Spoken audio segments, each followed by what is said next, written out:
আসসালামু আলাইকুম। আজকে শুধুমাত্র ১ কাপ আটা আর একটি আলু দিয়ে আজকে ২০টি সিঙ্গারা তৈরি করব, মিনি সিঙ্গারা। এই সিঙ্গারাগুলো খেতে কিন্তু অনেক বেশি মজার হয়।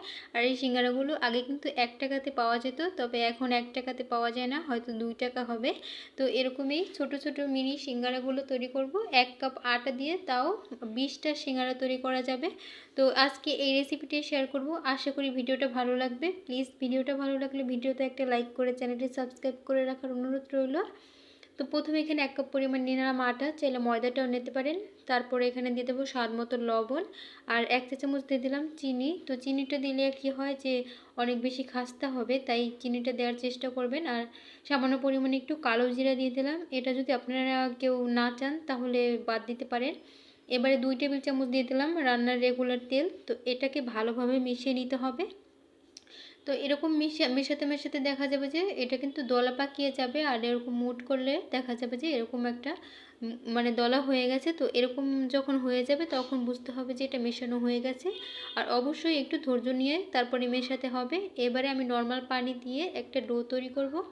তো ডোটাকে কিন্তু খুব বেশি নরম করে তৈরি করব না, একটু শক্ত করেই তৈরি করতে হবে। তো এই পর্যায়ে ডোটা তৈরি করা হয়ে গেছে। এখন আমি ঢাকনা দিয়ে 10 মিনিটের মতো রেস্টে রেখে দিব। আর এইদিকে আমি ভেতরে পুরটাকে রেডি করব। এখানে আমি আলু নিয়েছি, আর আলুটা কীভাবে করে কিউব করে কেটে নিয়েছি, আর সাথে নিয়েছি আমি গাজর একটা মিডিয়াম সাইজের। তো গাজরটাকেও এভাবে করে আমি কিউব করে কেটে নেব। আপনারা চাইলে গাজরটা বাদ দিতে পারেন যদি হাতের কাছে না থাকে, সেক্ষেত্রে শুধু আলুটাও নিতে পারেন, কোনো অসুবিধা নেই। এখানে 2 টেবিল চামচ তেল দিয়ে দিলাম, আর 1 চা চামচ পাঁচফোড়ন, আর দিয়ে দিলাম একটা শুকনো মরিচ। এভাবে করে আমি ছিঁড়ে দিয়ে দিলাম। এবারে বড় সাইজের একটা পেঁয়াজ কুচি দিয়ে খুব ভালোভাবে নেড়েচেড়ে মিশিয়ে নিচ্ছি, আর কিছুক্ষণ একটু ভেজে নিব। তো কিছুক্ষণ একটু ভাজার পরে আমি দিয়ে দিলাম স্বাদ মতো লবণ আর সামান্য পরিমাণে একটু হলুদের গুঁড়া, প্রায় হাফ চা চামচের মতো হবে। তো হলুদের গুঁড়াটা দিয়ে আবারও কিছুক্ষণ একটু ভালোভাবে নেড়েচেড়ে মিশিয়ে নিব। আর সামান্য পরিমাণে একটু ধনিয়ার গুঁড়োও দিয়েছিলাম, তো আপনারা চাইলে এটা বাদ দিতে পারেন। তারপরে নেড়েচেড়ে মিশিয়ে একটা আমি টমেটো নিয়েছি এভাবে করে কুচি করে, তো এই কুচি করে টমেটোটাকে দিয়ে কিছুক্ষণ একটু ভেজে নিব। এতে করে মশলার কাঁচা গন্ধটাও চলে যাবে আর টমেটোটাও একটু সফট হয়ে যাবে। তো এখানে আমি প্রথমে গাজরটা দিয়ে দিলাম, তারপরে আলুগুলোকেও দিয়ে দিচ্ছি। আর এভাবে করে দিয়ে কিছুক্ষণ একটু নেড়েচেড়ে নিব। যে এক্সট্রা পানিটা আছে সেটাকে খুব ভালোভাবে একটু শুকিয়ে নিচ্ছি, আর কিছুক্ষণ একটু নাড়াচাড়া করে আমি ঢাকনা দিয়ে দিচ্ছি 1 মিনিটের মতো। 1 মিনিট পর ঢাকনাটা আবার খুলে নিচ্ছি। তো খুলে আবারও কিছুক্ষণ একটু নাড়াচাড়া করে আমি এখানে পানি দিয়ে দেবো, প্রায় হাফ কাপের থেকে একটু বেশি হবে পানি দিলাম। তো এটাতে কিন্তু সিদ্ধ হয়ে যাবে, যেহেতু নতুন আলু সিদ্ধ হতে খুব একটা বেশি সময় লাগবে না। তো ঢাকনা দিয়ে মিডিয়াম আঁচে আমি এটাকে আরও 5 থেকে 7 মিনিটের মতো রান্না করে নিলাম। আর এই পর্যায়ে কিন্তু আলুগুলো খুব সুন্দরভাবে সিদ্ধ হয়ে গেছে। তো এবারে আমি খুব সুন্দরভাবে একটু নাড়াচাড়া করে নিচ্ছি। তারপরে দিয়ে দিলাম একটা ম্যাগি মশলা। তো এটা দেওয়ার অবশ্যই চেষ্টা করবেন, এটা দিলে কিন্তু খেতে অনেক বেশি ভালো লাগে। আর এখানে আমি একটা ডাল ঘুটনি দিয়ে কিছু আলু মানে ভেঙে দিচ্ছি, আর এরকম আধ ভাঙা করে দিলে কিন্তু খেতে অনেক বেশি ভালো লাগবে, আর সিঙ্গারার মধ্যেও পুরটা ঢোকাতে অনেক সহজ হবে। তো এই কাজটা কিন্তু অবশ্যই করতে হবে। তারপর নাড়াচাড়া করে নিচ্ছি আর এক্সট্রা পানিটাকে শুকিয়ে নিচ্ছি। তারপর দিয়ে দিলাম একটু কাঁচা পেঁয়াজ আর কাঁচামরিচ। তো শেষের দিকে কাঁচা পেঁয়াজটা দেওয়ার চেষ্টা করবে, তাহলে সিঙ্গারার মধ্যে মানে মুখে পড়লে খেতে অনেক বেশি ভালো লাগে। আর সবশেষে একটু ধনিয়া পাতা কুচি দিয়ে দিলাম, এটা অপশনাল, কেউ না চাইলে নাও দিতে পারেন। অথবা আবার এটার পরিবর্তে কিন্তু গরম মশলার গুঁড়াটাও ব্যবহার করতে পারেন, তাহলেও কিন্তু খুব সুন্দর একটা ফ্লেভার আসবে। তো যাই হোক, এখন আমি সব কিছুকে একত্রে শুধু নেড়েচেড়ে মিশিয়ে নিলেই কিন্তু পুরটা রেডি। আর এদিকে আমাদের ডোটাও কিন্তু একদম সেট হয়ে গেছে, খুব সুন্দরভাবে নরমও হয়ে গেছে।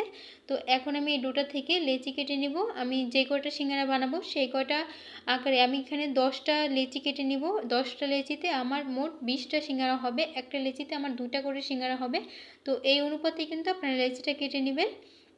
তো 10টা লিচি আমি এখানে সবগুলোকে সরিয়ে রাখছি, আর একটাকে নিয়ে নিলাম। তো একটাকে নিয়ে আমি এভাবে করে হাত দিয়ে একটু চেপে লম্বালম্বি করে একটা আমি রুটি বেলে নিচ্ছি। তো আপনারা দেখেই বুঝতে পারছেন। তো যেহেতু লেচিটা কিন্তু খুব ছোট, তাই রুটিটাও খুব ছোটই হবে। তো এরকমভাবেই বেলে নিলাম, আর একেবারে পাতলা করার কোনো দরকার নেই। এবার আমি মাঝ বরাবর এভাবে করে কেটে নিচ্ছি। তো দেখেই বুঝতে পারছেন এখন সিঙ্গারাটা বানানোর পালা। তো এইভাবে দুই দিক থেকে হাত দিয়ে নিয়ে চেপে লাগিয়ে দিচ্ছি। তো দেখেই কিন্তু বুঝতে পারছেন আমি কিভাবে করে করছি। আসলে এটা বলে বোঝানোর মতো কিছু নাই, মানে দেখেই বুঝতে হবে। তো এখানে যে পুরটা রেডি করে রেখেছিলাম মাছ বরাবর, সেই পুরটাকে আমি খুব ভালোভাবে দিয়ে দিচ্ছি, আর অবশ্যই পুরটা একটু চেপে চেপে দিতে হবে। তারপরে আমি এরকম চারিদিকে কিন্তু পানি লাগিয়ে দিতে হবে, এতে করে খুব সুন্দরভাবে আটকে যাবে, মানে সিঙ্গারাটা খুলে যাওয়ার কিন্তু কোনো ভয় থাকবে না। তো এভাবে করে আমি এখন চেপে চেপে দিচ্ছি আর দুই দিক থেকে এভাবে করে মুড়িয়ে নিচ্ছি, ব্যাস তাহলে কিন্তু তিন কোণ একটা শেপের সিঙ্গারা হয়ে যাবে। আর এই সিঙ্গারাটা কিন্তু আপনি যদি এরকম রেখে দেন তাহলে কিন্তু এরকম দাঁড়িয়েই থাকবে, পড়ে যাবে না। তো দেখেই বুঝতে পারছেন আমার সিঙ্গারাটা কতটা পারফেক্ট হয়েছে। আর দোকানে কিন্তু এরকম ভাজেই মানে সিঙ্গারাগুলো তৈরি করা হয়। তো আমি এরকমভাবেই সবগুলো সিঙ্গারা তৈরি করে নিয়েছি আর এখন কম আঁচে তেল গরম করে নিয়েছি। আর তেলটা কিন্তু একদম লো আঁচে আছে, আপনারা কিন্তু দেখে বুঝতে পারছেন।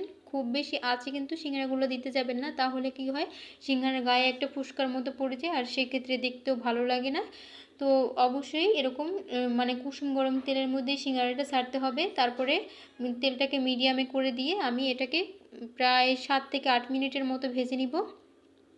আর একটু সময় নিয়ে ভাজলে কি হয় এগুলো কিন্তু অনেকটাই খাস্তা হবে, মানে একদম ক্রিস্পি। তো আপনারা একটু সময় নিয়ে কিন্তু সিঙ্গারাটা ভাজতে হয়। তো এই পর্যায়ে আমার সবগুলো ভাজা হয়ে গেছে আর খুব সুন্দর একটা কালার আসার পরে আমি নামিয়ে নিলাম।